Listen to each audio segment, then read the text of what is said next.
Ganun lang, ganun ba talaga? Yung buto, yung bibi ng ano ba yung sa Tagalog, yung koring, iring, yung cut, no?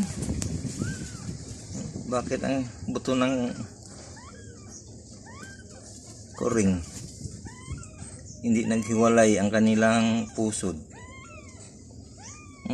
Apat ito sila eh. Nagkadikit-dikit ang kanilang pusod. Ano, 3 araw na ito eh. Dikit pa rin. Ganun ba talaga?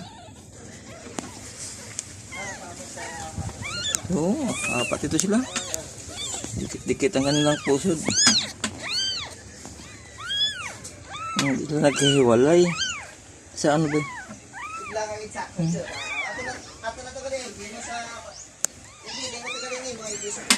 Ito na ang isa o. Ano? Apat sila, hindi nagkahiwalay ang kanilang... Ay, di pa.